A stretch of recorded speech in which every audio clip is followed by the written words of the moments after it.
more team I want to talk about. I want to do it quickly, but I've got a couple things to say. We're going to talk about Florida State. On Monday night, Florida State lost to Boston College. But that's again, Boston College at home. DJU is awful. This program, what happened? I mean, about 8 months ago, they were whining and complaining that they didn't, more than the Georgia fans were.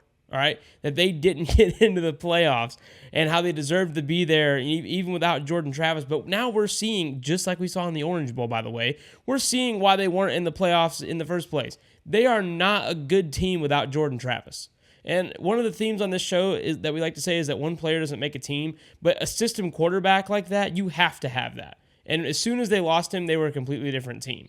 And I was one that was like, well, 13-0, conference champion. That's kind of weird. They don't make the playoffs, which is why I'm glad the 12 teams expanded, or that it expanded to 12 teams. However, dude, Florida State has got to be the most overrated team I've ever seen in the first 2 weeks, including week 0.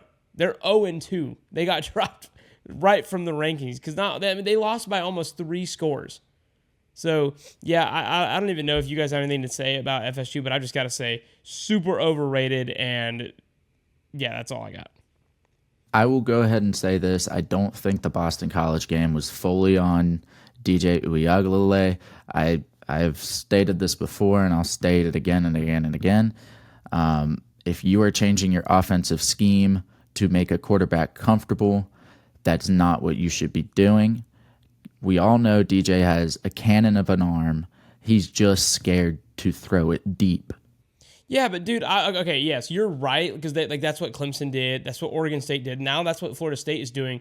But I mean, dude, how many passes, even like 5 or 6 yard forward passes, did we see that either got dropped because they were off target or they were at somebody's feet? I mean, dude, 4th and 6, and you throw a massive interception on your own 40 that ends up almost going for a touchdown, and it turns into a touchdown on the next couple plays. So to me, no, I think that like it kind of was on DJ. I think that they have definitely set him up for failure. Don't get me wrong, and I think you're absolutely correct. I'm just saying, like, I could not sit there and say that, well, it wasn't completely on DJ, because in my opinion, it was. They are a worse team with DJ Uiagalelei. That's just my opinion.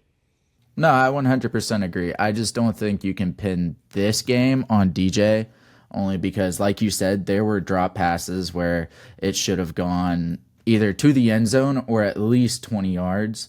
And then, of course, the play calling as well. Because if you notice, as soon as they changed the play calling to throw it further down the field, they started moving the ball a lot better.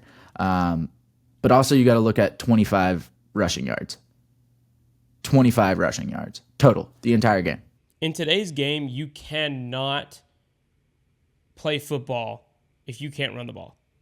Complementary football is a big thing, and I know I'm a Georgia fan, but Kirby Smart's talked a lot about it. Even Dabo's talked a lot about it. Nick Saban, obviously. Complementary football wins in football now. You have to be able to run the ball, which opens up the pass, and then when you can pass more, you can run the ball more, right? Because then that opens up the run. It complements each other, and then also having a great defense on top of that. So either way, yeah, not being able to run the ball, DJ being scared / in his head / not making easy throws, that all comes down to him. So I've got Florida State overrated.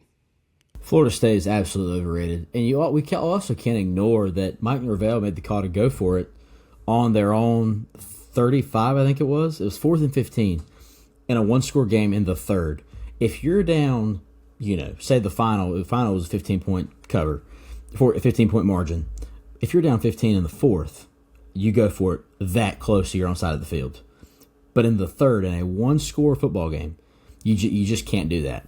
And DJ didn't look great. Florida State, I mean, all the talk about, we should be in the CFP, and we have a good defense, and we have a good offense, and Keon Coleman went pro, and Jordan Travis graduated, and now what? I mean, no disrespect, but and we can argue that Boston College brought it. They brought it because last season they had them on the ropes up north, right? But there's no excuse. A 2-touchdown loss in Tallahassee on a Monday night with this new transfer quarterback who is, by the way, making money under the NIL. I got to say, I can't help but wonder, had they put in Brock Glenn, if they'd have been in a better place. And I also think that Tate Rodemaker, if he wouldn't have transferred to Southern Miss, they could have put him in. Tate Rodemaker was a great quarterback, but Brock Glenn's also really good. I got to say, man, DJ's getting paid from the transfer portal, from NIL, and all these other things. I get it. But if you're Mike Norvell, you've got to consider somebody else because you're not going to win with DJ. You're just not. You lost to – listen, Georgia State got a good offense. Cool.